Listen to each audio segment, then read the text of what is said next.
আর এই বাংলাদেশে আমরা হিন্দু, মুসলমান, বৌদ্ধ, খ্রিস্টান, চাকমা, মারমা, সাঁওতাল, গারো, আমরা সবাই বাংলাদেশি।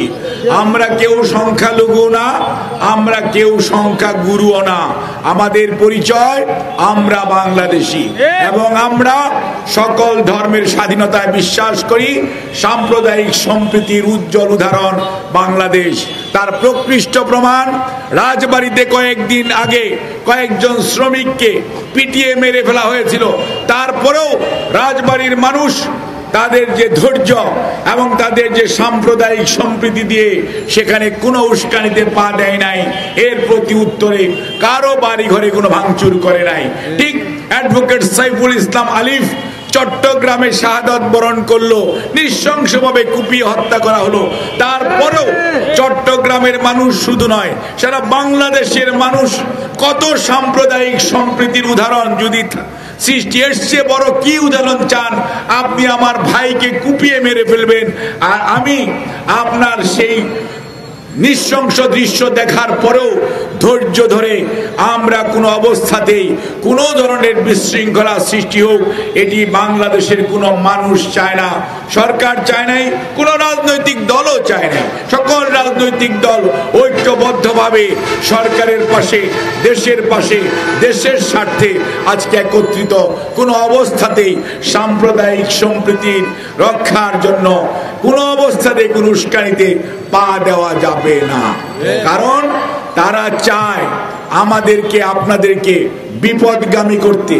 আমরা যখন গণতন্ত্রে উঠতে যাচ্ছি, আমরা যখন গণতন্ত্র অর্থাৎ জনগণের অধিকার জনগণকে ফেরত দেওয়ার জন্য অন্তর্বর্তীকালীন সরকার যখন বিভিন্ন পদক্ষেপ গ্রহণ করছে, দেশের মানুষ যখন তার অধিকার ফেরত পাওয়ার জন্য উন্মুখ হয়ে আছে, দেশের মানুষ যখন তাদের মানবাধিকার ফেরত পাওয়া এবং যারা শহীদ হয়েছে তার বিচার এই দেশে করতে চায়, আজ সেই সময় আজকে আমাদেরকে বিশৃঙ্খলা অর্থাৎ আমাদেরকে বিভাজিত করতে চায়।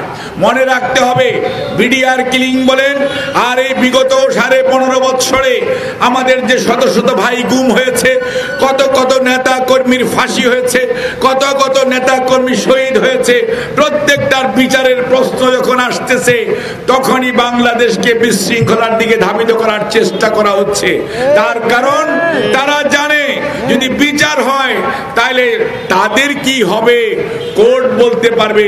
সাধারণ মানুষ বিশ্বাস করে তাদের হয়তো অনেকেরই ফাঁসিও হওয়ার সম্ভাবনা আছে। কাজেই আজকে যাদের বিচার হওয়ার সম্ভাবনা তারা তো প্রবলেম সৃষ্টি করবেই এবং তারা আজকে বিশৃঙ্খলা সৃষ্টি করে আমাদের মধ্যে বিভাজন তৈরি করতে চায়, আমাদেরকে সারা পৃথিবীর কাছে পরিচিত করতে চায় যে আমরা একটি সাম্প্রদায়িক উগ্র সাম্প্রদায়িক দেশ অথবা আমরা জনগোষ্ঠী। কিন্তু তাদের সেই ষড়যন্ত্র কোনো অবস্থাতেই লাভ হবে না। কারণ আপনার রাজবাড়ী তার উদাহরণ, আপনার এই চট্টগ্রাম তার উদাহরণ সাইফুল ইসলাম আলিফ, এবং বিগত কয়েকদিন আগে দুর্গাপূজা হয়েছে। এদেশের সকল মানুষ হিন্দু ভাইদের সাথে কাঁধে কাঁধ মিলিয়ে দুর্গাপূজার উৎসবে অংশগ্রহণ করেছে এবং নিরাপত্তার জন্য নিরাপত্তা বাহিনীর সাথে কাঁধে কাঁধ মিলিয়ে কাজ করেছে। কাজেই আবার মুসলমানদের প্রোগ্রামেও এই অন্যান্য ধর্মের মানুষরাও অংশগ্রহণ করে, অর্থাৎ এই দেশ সাম্প্রদায়িক সম্প্রীতির উৎকৃষ্ট উজ্জ্বল উদাহরণ এই দেশের আছে।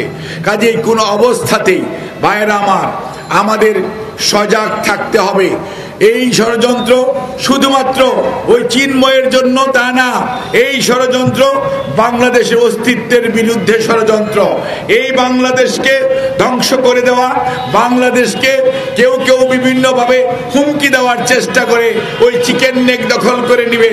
আরে ভাই, দখলের দিন শেষ, বুঝতে হবে। এত বাহিনী থাকার পরেও পালিয়ে যেতে হয়েছে।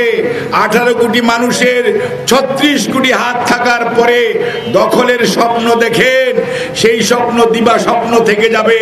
36 কোটি হাত প্রতিরোধ করবে যে কোনো এই সমস্ত সংস্কার সম্প্রসারণ করার চেষ্টা করবে, আধিপত্যবাদী সম্প্রসারণবাদী যে কোনো উদ্যোগকে এই সরকার শুধু নয়, এদেশের মানুষ 18 কোটি মানুষ ঐক্যবদ্ধভাবে প্রতিরোধ করবে এবং যে কোনো পরিস্থিতিতে তারা তাদের স্বাধীনতা এবং সার্বভৌমত্ব অক্ষুণ্ণ রাখার জন্য শেষ রক্তবিন্দু দিয়েও চেষ্টা করবে।